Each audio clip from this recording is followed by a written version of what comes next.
اسما نام ہے بہرحال. یہ اسما ایک دن رسول خدا مسجد میں تشریف فرما تھے اور مردوں کو جہاد کے لیے ابھار رہے تھے اور جہاد کی فضیلت اور یہ وہ. تو یہ اسما جو ہیں وہ پردے کے پیچھے سے رسول خدا سے خطاب کر کے کہتی ہیں کہ اے اللہ کے رسول، آپ نے تمام اہم چیزیں مردوں کے حوالے کر دیں. جمعہ و جماعت مردوں کے لیے، تشییع جنازہ مردوں کے لیے، عورتیں اس میں نہ جائیں یا عورتوں کے لیے جانا اتنا ریکمینڈڈ نہیں ہے وغیرہ وغیرہ، جہاد مردوں کے لیے. تو یہ سارا اجر و ثواب جو آپ بیان کریں، اس کا مطلب ہے ہم سب کو محروم کر دیا آپ نے. مفہوم روایت عرض کر رہا ہوں. تو اس وقت اللہ کے رسول نے کہا تھا کہ جہاد المرأہ حسن التبعل، اچھی گھرداری، اچھی شوہرداری، یہ عورت کا جہاد ہے. یعنی جتنا اجر و ثواب ایک مرد اس میدان کارساز میں جا کر تیروں، تلواروں، نیزوں، برچھیوں، گرمیوں کو سہ کر، زخموں سے لبریز ہو کر یا شہید ہو کر حاصل کر رہا ہے، عورت گھر کی چار دیواری میں بیٹھ کر وہی اجر و ثواب حاصل کر سکتی ہے. تو حسن تباؤل کے اوپر ابھارا گیا عورت کو، اگرچہ واجب قرار نہیں دیا گیا لیکن بالآخر ہائیلی ریکمینڈڈ اور مستحب قرار دیا گیا ہے عورت کے لیے کہ وہ اپنے بچوں کی، اپنے شوہر کی اور اپنے گھر والوں کی خدمت انجام دے. جہاد کا ثواب اس کے اوپر قرار دیا گیا ہے. تو مینیج کریں آپ بھی اپنے کاموں کو. گھر والوں کو ایسا نہیں کہ آپ کہیں جی سر نے کہا ہے یہ تقوی حاصل کرنے کا تو ہم تو چلے کمرے میں، تمہیں کچھ بنانا ہو تو تھوڑا سا میرے لیے بھی بنا لینا. میں یہ نہیں کہہ رہا ہوں، آپ اہتمام کریں، لیکن کہنے کا مقصد یہ کہ یہ نہ ہو کہ آپ کا پورا ٹائم جو قیمتی وقت ہے، خاص طور پر افطار کے قریب کا وقت دعاؤں کی قبولیت کا وقت ہے. پیغمبر نے اسی خطبے میں کہا ہے کہ تمہاری دعا، اپنے ہاتھوں کو بلند کرو دعاؤں کے لیے نمازوں کے ٹائم پر. اور یہ دعاؤں کی مقبولیت کا وقت ہے، وہ دعاؤں کی مقبولیت کا وقت ہے.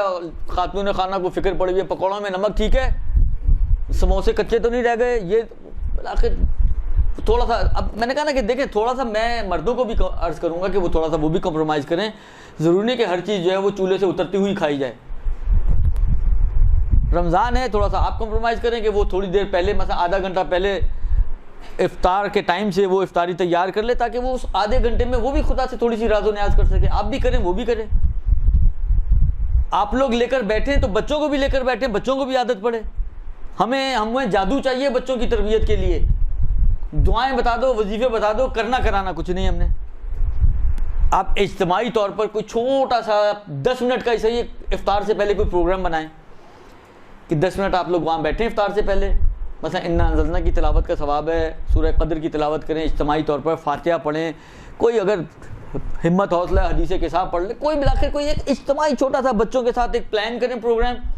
تو بچوں کو عادت ڈلے گی نا، بچوں کو پتہ چلے گا کہ افطار سے پہلے یہ بھی ہمیں کرنا ہے، اس کی کوئی اہمیت ہے جو ہمارے ماں اور باپ سب کچھ چھوڑ چھاڑ کے یہاں لے کر ہمیں بیٹھے ہیں. لہٰذا کوشش کریں. یا اسی طرح سحری کے ٹائم پہ خواتین کو کچن کو سمیٹنے اور ان سارے کاموں کی سے فرصت ہی نہیں ملتی، نماز شب بھی نکل جاتی ہے، نہ قرآن پڑھ پاتی ہیں نہ نماز شب پڑھ پاتی ہیں. تو تھوڑا سا آپ لوگ بھی اپنے کاموں کو مینیج کریں، بالکل سب کچھ نہ چھوڑ دیں. اور مردوں سے بھی گزارش یہی ہے کہ تھوڑا سا وہ بھی کمپرومائز کریں اور کوشش کریں کہ بالآخر اس مہینے کی جو برکتیں ہیں، جو رحمتیں ہیں، اس کی برکتیں صرف پکوڑے اور سموسے نہیں ہیں، رولز نہیں ہیں، اچھے اچھے کھانے اور مرغن کھانے نہیں ہیں. یہ تو شاید میڈیکلی اگر آپ دیکھیں گے تو نقصان ہی ہوگا، اس کا کوئی فائدہ اتنا نہیں ہوگا. تو اس کی برکتیں یہ نہیں ہیں. اس کی برکتیں اور اس کی رحمتیں وہی ہیں جو میں نے آپ کی خدمت میں عرض کیا کہ توبہ، استغفار، حصول تقوی، تزکیہ نفس. اس کی کوشش کرے انسان ان مہینوں میں زیادہ سے زیادہ قرآن پڑھے. چلتے پھرتے نماز میں پہلے بول چکا ہوں، میں زیادہ آپ کا وقت نہیں لینا چاہتا. مستحب نمازیں ہیں، چلتے پھرتے پڑھے. قرآن جتنا قرآن آپ کو حفظ ہے، اگر دیکھ کے پڑھنے کا موقع نہیں مل رہا تو چھوڑ نہ دیں. جتنا حفظ ہے وہی سورہ دوبارہ تکرار کرتے رہیں، کیونکہ وہاں پر کہیں یہ نہیں آیا کہ پورا قرآن اول سے آخر تک سیکوینس سے پڑھو. تلاوت قرآن کا ثواب ہے، ایک آیت کا ایک قرآن جتنا ثواب ہے. اتنا ثواب کہیں اور نہیں ملتا آپ کو. مجھے کوئی یاد نہیں پڑتا کوئی اور دن، حتیٰ کوئی اور دن بھی ایسا میری ذہن میں نہیں ہے اس وقت کم سے کم، کہ جس میں یہ آیا ہو کہ ایک آیت ایک قرآن کے ثواب جتنا اجر و ثواب رکھتی ہے سوائے رمضان کے. تو جتنی آیات، جتنے سورے آپ کو حفظ ہیں، کھانا پکا رہی ہیں، جھاڑو پوچھا کر رہی ہیں، کپڑے دھو رہی ہیں، برتن دھو رہی ہیں، اسی دوران آپ ساتھ ساتھ قرآن پڑھتی رہیں، آپ کا میٹر ڈبل آن میٹر ہو جائے گا. آپ کا خدمت حسن تباؤل بھی چل رہا ہے کہ جو خود جہاد کا ثواب رکھتا ہے، پلس قرآن کا ثواب، رمضان کی برکتیں وہ بھی آپ کو ساتھ ساتھ حاصل ہو رہی ہیں. تو اگر انسان کرنا چاہے تو بہت سے ایسے آپشنز نکل آتے ہیں کہ جس میں انسان کچھ چیزوں کو ساتھ ساتھ لے کر چل سکتا ہے اور اس رمضان المبارک سے بھرپور فائدہ اٹھا سکتا ہے. برحمتک یا ارحم الراحمین وصلی اللہ علی محمد و